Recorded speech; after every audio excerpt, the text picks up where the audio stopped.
Sustainable Dunk Training by Energy Efficient Basketball. Yeah, I said the book was going to be out February 10th. What is it, the 9th? Going on the 9th, and the book is not going to drop by the 10th. So today I'm going to give you a quick scroll through of basically everything, show you what's in here, let you know why it's not coming out. Basically, just life is getting in the way. Today is Saturday night. You're going to see this on Sunday or later. On Monday, I'm flying to Spain, the Mediterranean, Valencia, where I'm going to be competing in a card competition on the 20th. And it's not done, but I'm going to be working on it while I'm over there. I'm also going to be staying in Europe for until July and or longer, and I'm going on a little basketball mission. If you want to meet and run and train and work out or whatever, and you're in Spain and or Europe, hit me up and we'll talk. We'll see how that goes. But yeah, let's go ahead and check out the book, Sustainable Dunk Training. It's filled with graphics as much as I can. The book's totally free, but there's a link to donate if you end up using it. So, Sustainable Dunk Training, this is basically what it's looking like. My dunk story. Landing focused prevention, simplified landing physics, horizontal landings, vertical landings, spin landings, tilt landings, landing strategy, training for landings. First half of the book is all about landings, which is different from most other dunk books you've seen out there. We have movement-focused injury recovery. We've talked about overcoming chronic injury, including patellar tendonitis, Achilles tendonitis, getting to dunk lifestyle, how to jump higher with the ball, and how to palm the ball. Steps on getting your first practice dunk, your first game dunk, and your first dunk on. So I'm going to give you a quick scroll through the book. It's not quite done, but it's pretty close, and it's going to be close to being put out. And when I do put it out, I'm just going to put out a link to this Google document. So you're going to have access to this. And again, it's going to be totally free. So this is me on the left. This is my dunk story. I don't know, I think that I haven't really brought up being Asian at all on this channel, but I think that it's definitely good for me.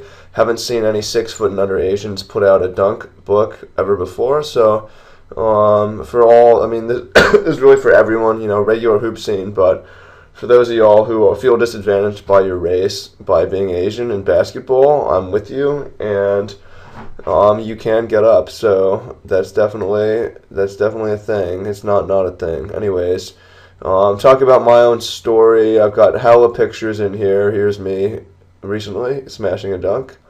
Talk about landing focused injury prevention. I go into landing physics. So for the physics, I show examples. For example, here's horizontal landings. And you can see, I guess the image is not that good. Vertical landings. You see me, and for each of these, there's a little link.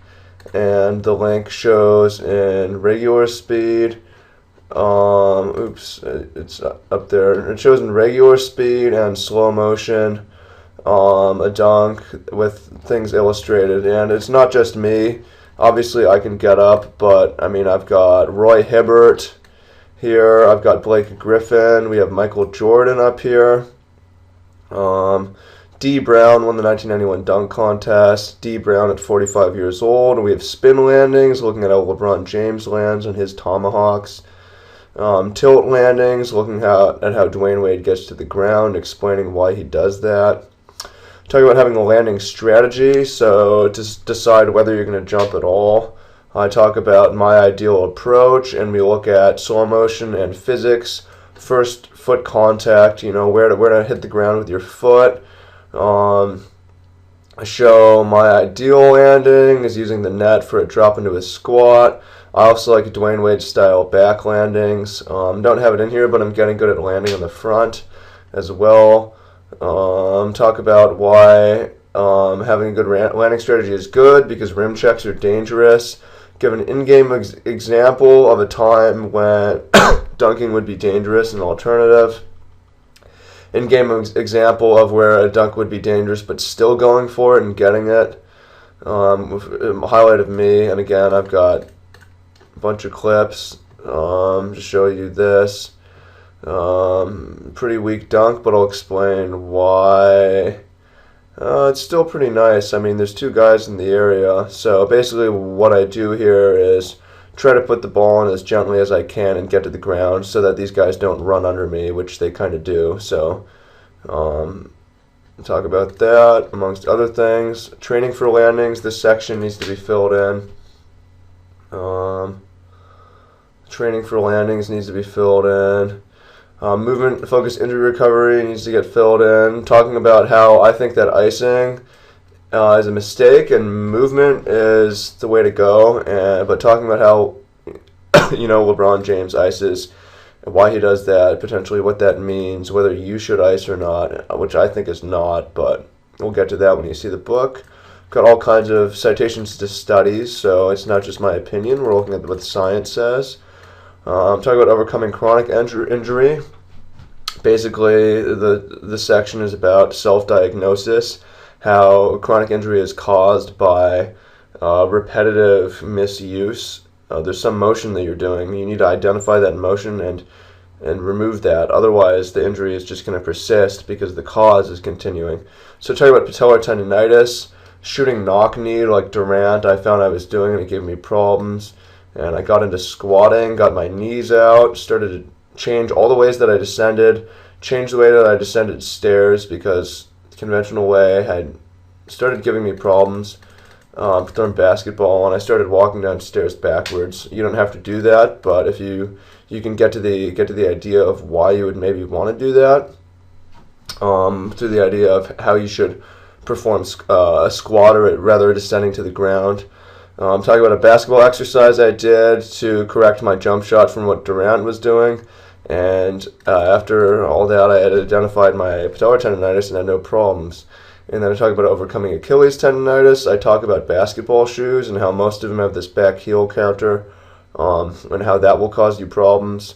And it really depends on how you run. I take a look at how Olympians run and show that they generally, when they're running fast, they're connecting with the ball of their foot, and that causes plantar flexion, where with the basketball shoe, you'd be getting cutting in here. Basically, how to manage that. Still need to work on this section. Chronic injury, and talk about, again, self-diagnosis. Then I have sustainable dunk training lifestyle, where I talk about how shitty lifestyle is the biggest passive killer of vert. Your vert is 0 if you're fat and dead, and it talks about how to break up your time, whether you're at school or you're at work, to make good training in your 24 hours. I have a section on jumping with and palming the basketball, which you can do regardless of the size of your hand. I talk about getting to the seams of the basketball and how that'll make it easier to palm. Talk about getting into a mirror room and dribbling on the seams.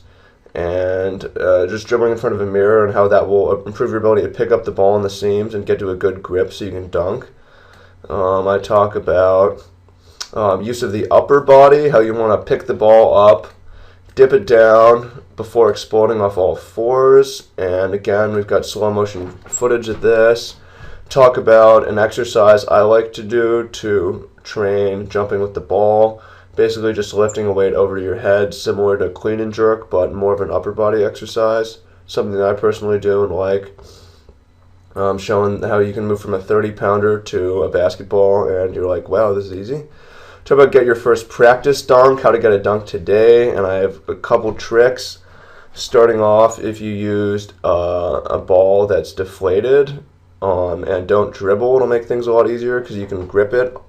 And then talk about using the net pull, which I'm a huge fan of. People will really hate on that, and you see it in my videos. But the net pull is like a great way to, 1, get extra inches, and 2, get a much safer landing. So it's a good way to start.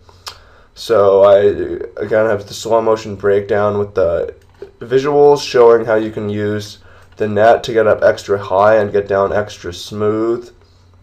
Show how Brandon Jennings uses his net hang in games, net pull. Show how Pat the Rock uses net hangs, net pulls off 1 and 2 feet. Show how net landings go, and then show how a net pull can protect you from rim check. And this you can clearly see I get smashing a rim check on my Allen Iverson tribute dunk. Have huge tilt momentum, and I would just drop onto my hip and break my hip potentially, except I can right myself because I'm fixed to the net and I get down to my back. So talk about that. show Allen Iverson how he did a net pull in an NBA game. You can see his hand is on the net and the ball is not in the cylinder. So this is something that people will say is illegal and will hate on, but I think it's something that you should do when the situation calls for it. And if you're trying to get your first dunk, situation calls for it. Another option is this boost dunk. Have someone push you up, which is stupid, right? Except here's James Harden doing it to Chris Brown in layup lines. Chris Brown, the singer. Here's Dwight Howard giving Paul George boosties in game after he had been called out of bounds, but you can clearly see him boosting him up to his head. And again, I have slow motion footage on all of this. Talk about getting your first game dunk. Talk about how if it's pickup basketball, you can definitely net pull. If it's officiated, fuck it, do it too.